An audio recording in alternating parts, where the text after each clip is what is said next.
कहानी की शुरुआत धरती की सतह से हजारों किलोमीटर नीचे मौजूद एक रहस्यमयी दुनिया से होती है। ये ऐसी जगह है जहां हर दिशा में विशाल और बेहद खतरनाक जीव रहते हैं। आसमान में उड़ने वाले दैत्य हों या गहरे पानी में छिपे शिकारी, हर पल यहाँ मौत मंडराती रहती है। इसी अनोखी दुनिया का सबसे ताकतवर रक्षक है किंग कंग। उस समय वह एक छोटे से बंदर के साथ झील के किनारे पहुंचता है, लेकिन उसे बिल्कुल भी अंदाजा नहीं होता कि उसके लिए पहले से एक खतरनाक चाल बिछाई जा चुकी है। छोटा बंदर अचानक महसूस कर लेता है कि झील के भीतर कोई विशाल शिकारी छिपा बैठा है। इसके बावजूद वह चालाकी से कंग को पानी में उतरने के लिए उकसाने लगता है, लेकिन कंग इतनी आसानी से किसी की बातों में आने वाला नहीं था। उसने बस आसपास की हवा को सूंघा और तुरंत समझ गया कि पास ही कोई बड़ा जीव मौजूद है। फिर भी वह बिना घबराए आराम से झील में उतर जाता है और ऐसे नहाने लगता है जैसे उसे किसी खतरे की परवाह ही न हो। उधर छोटा बंदर डर जाता है कि कहीं उसकी चाल पकड़ी न जाए, इसलिए वह मासूम बनकर पानी पीने का नाटक करने लगता है। तभी अचानक झील के अंदर से एक विशाल और डरावना जीव बिजली की रफ्तार से उनकी तरफ बढ़ता है। उसी समय कंग को भी खतरे का एहसास हो जाता है। जैसे ही वह पीछे मुड़कर देखता है, एक विशाल ड्रैगन अपना बड़ा सा जबड़ा खोलकर उस पर हमला कर देता है। यह नजारा देखकर छोटे बंदर को यकीन हो जाता है कि उसकी योजना कामयाब हो गई है। वह तुरंत अपनी जान बचाने के लिए किनारे की तरफ भाग निकलता है। दूसरी तरफ कंग ने जमीन पर अनगिनत लड़ाइयां जीती थी, लेकिन पानी के भीतर इतने ताकतवर दुश्मन से उसका सामना पहली बार हुआ था। वह ड्रैगन की चाल समझने की कोशिश ही कर रहा था कि तभी वह उसे पकड़कर गहरे पानी में खींच ले गया। लेकिन ड्रैगन को यह नहीं पता था कि गुस्से में कंग पहले से कहीं ज्यादा खतरनाक बन जाता है। उधर छोटा बंदर यही सोच रहा था कि अब हमेशा के लिए कंग से छुटकारा मिल गया। तभी अचानक उसके सामने कंग की विशाल कुल्हाड़ी आकर गिरती है। वह कुछ समझ पाता उससे पहले ही कंग उस ड्रैगन का कटा हुआ सिर उसके सामने पटक देता है। यह देखकर छोटा बंदर बुरी तरह डर जाता है। उसे लगता है कि अब उसकी बारी है, लेकिन कंग उसे कोई नुकसान नहीं पहुंचाता। वह बस अपनी कुल्हाड़ी उठाता है और इशारे से उसे अपने साथ चलने के लिए कहता है। असल में कंग बहुत लंबे समय से अपनी ही जाति के किसी साथी की तलाश कर रहा था। हजारों सालों से वह इस रहस्यमयी दुनिया में अकेला भटक रहा था। कई बार उसे भूखा रहना पड़ता था और यहाँ रहने वाले खूंखार भेड़ियों के झुंड अक्सर उसका पीछा किया करते थे। जब दर्जनों भेड़िए उसके पीछे पड़ जाते, तब वह लंबी छलांग लगाकर किसी तरह अपनी जान बचा लेता। लेकिन इस बार हालात अलग थे। भेड़ियों के पूरे झुंड ने उसका पीछा छोड़ने का नाम ही नहीं लिया। वे चारों तरफ से उसे घेरते हुए लगातार आगे बढ़ रहे थे। आखिरकार कंग एक गहरी खाई के किनारे पहुंच गया, जहां से आगे निकलने का कोई रास्ता नहीं था। मजबूर होकर वह पलटा और मुकाबले के लिए तैयार हो गया। भेड़ियों को लगा कि इस बार उनका शिकार बच नहीं पाएगा, लेकिन उन्हें यह नहीं मालूम था कि कंग पहले से पूरी तैयारी कर चुका है। जैसे ही एक भेड़िया छलांग लगाकर उसकी तरफ बढ़ा, उसी पल कंग का लगाया हुआ जाल सक्रिय हो गया और वह सीधे गहरे गड्ढे में जा गिरा। नीचे लगे नुकीले लकड़ी के भाले उसके शरीर को आर पार चीर देते हैं। मौका मिलते ही कंग पास पड़ा एक भारी पेड़ का तना उठाकर गड्ढे में फेंक देता है। इसके बाद एक एक करके बाकी जाल भी सक्रिय होने लगते हैं। पहाड़ी से विशाल चट्टानें तेजी से लुढ़कती हुई नीचे आती हैं और भागने की कोशिश कर रहे कई भेड़िए उन्हीं के बीच फंस जाते हैं। लेकिन धूल और धुएं के शांत होते ही पता चला कि कुछ भेड़िए अभी भी जिंदा थे और उन्होंने हार नहीं मानी थी।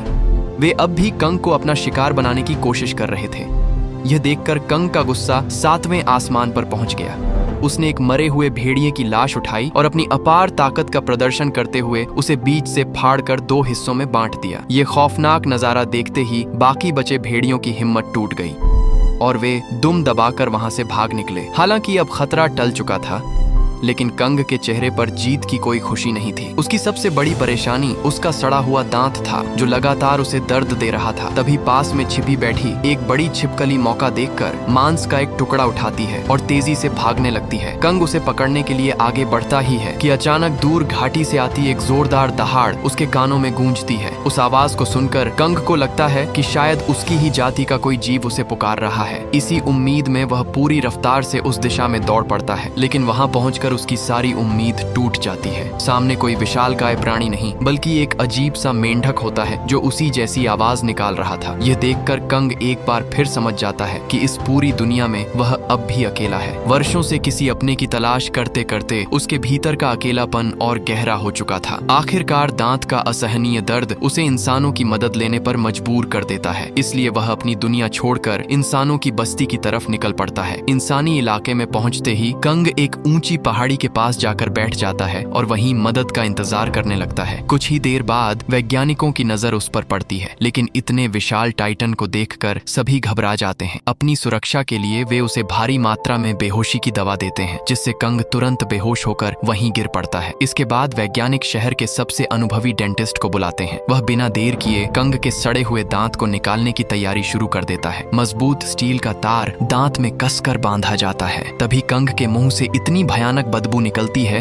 कि आसपास मौजूद सभी लोग परेशान हो जाते हैं। जैसे ही सारी तैयारी पूरी होती है, ऊपर मौजूद स्पेसक्राफ्ट उड़ान भरता है और उसके जोरदार खिंचाव से कंग का विशाल सड़ा हुआ दांत एक ही झटके में बाहर निकल आता है। कुछ समय बाद जब कंग को होश आता है तो वह महसूस करता है कि उसका पुराना खराब दांत अब एक बेहद मजबूत टाइटेनियम के दांत से बदल दिया गया है। नया दांत मिलने के बाद उसकी ताकत और आत्मविश्वास दोनों पहले से कहीं ज्यादा बढ़ जाते हैं और उसे लगता है कि अब कोई भी दुश्मन उसका सामना नहीं कर पाएगा। लेकिन तभी लैब के उपकरण अचानक एक इमरजेंसी सिग्नल पकड़ लेते हैं, जो सीधे कंग की रहस्यमयी दुनिया से आ रहा था। इस अनजान संदेश ने सभी वैज्ञानिकों को हैरान कर दिया। सच्चाई जानने के लिए वे तुरंत एक रेस्क्यू मिशन तैयार करते हैं और कंग के साथ उस रहस्यमयी पोर्टल में प्रवेश कर जाते हैं, जो सीधे उसकी दुनिया तक पहुंचाता था। पोर्टल के भीतर घुसते ही उनका स्पेसक्राफ्ट तेज रफ्तार से नीचे की तरफ खींचने लगता है। कुछ ही पलों बाद वे फिर से उसी रहस्यमयी दुनिया में पहुंच जाते हैं। उधर अपने इलाके में लौटते ही कंग देखता है कि उसका रखा हुआ खाना गायब है। बिना देर किए वह अपनी विशाल कुल्हाड़ी उठाता है और सीधे ऊंची चट्टानों की तरफ बढ़ जाता है। तभी उसकी नजर एक गहरी दरार पर पड़ती है, जिसके भीतर से हल्की नीली रोशनी बाहर आ रही थी। सच्चाई जानने के लिए कंग बिना झिझक उस गहरी खाई में छलांग लगा देता है। अंधेरे में उतरते ही उसकी कुल्हाड़ी अपने आप चमकने लगती है। उसी रोशनी में उसे चारों तरफ फैले रहस्यमयी चमकदार पत्थर दिखाई देते हैं, जो कुल्हाड़ी की ऊर्जा पर प्रतिक्रिया कर रहे थे। तभी अचानक दूर से एक भयानक दहाड़ गूंजती है। कंग तुरंत उस आवाज का पीछा करते हुए झरने के पार पहुंच जाता है, जहां उसके सामने एक नई और अब तक छिपी हुई दुनिया खुल जाती है। धीरे धीरे आगे बढ़ते हुए उसे एक अजीब सी गंध महसूस होती है, जो उसे अपनी ओर खींच रही थी। तभी उसके सामने एक विशाल और डरावना साया दिखाई देता है। कंग बिना समय गंवाए अपनी कुल्हाड़ी संभाल लेता है और लड़ाई के लिए तैयार हो जाता है। लेकिन जैसे जैसे वह साया करीब आने लगता है, उसका आकार छोटा दिखाई देने लगता है। आखिरकार जब वह पूरी तरह सामने आता है तो पता चलता है कि वह कोई राक्षस नहीं, बल्कि पीले बालों वाला एक छोटा और मासूम बंदर है। हजारों सालों की तन्हाई के बाद पहली बार अपनी ही जाति के किसी जीव को देखकर कंग का दिल खुश हो उठता है। वह तुरंत अपना हथियार नीचे रख देता है और दोस्ती का हाथ बढ़ाता है। लेकिन उसकी उम्मीद के बिल्कुल उलट छोटा बंदर अचानक उसके हाथ पर जोर से काट लेता है। इतनी लंबी तलाश के बाद अपने जैसा साथी मिलने पर कंग उसे किसी भी कीमत पर खोना नहीं चाहता था। इसलिए जैसे ही छोटा बंदर भागता है, कंग भी उसके पीछे पूरी ताकत से दौड़ पड़ता है। लेकिन तभी अचानक उसे अपने पीछे किसी विशालकाय मौजूदगी का एहसास हुआ। जैसे ही उसने पलट कर देखा, सामने उसके ही जितना बड़ा एक गंजा गोरिल्ला खड़ा था। अपनी पूरी जिंदगी में कंग ने पहली बार अपने बराबर आकार का ऐसा गोरिल्ला देखा था, इसलिए वह भी कुछ पल के लिए हैरान रह गया। जैसे ही कंग उसकी तरफ बढ़ा, तभी पीछे से दो लंबे हाथों वाले गोरिल्लों ने उस पर झपट्टा मार दिया और पूरी ताकत से उसे जमीन पर गिरा दिया। सामने खड़े गंजे गोरिल्ले के चेहरे की मुस्कान साफ बता रही थी कि वे लड़ाई के इरादे से ही यहाँ आए थे। अब कंग भी समझ चुका था कि बात बिना मुकाबले के खत्म होने वाली नहीं है। उसने तुरंत पास पड़ा एक बड़ा पत्थर उठाया और पूरी ताकत से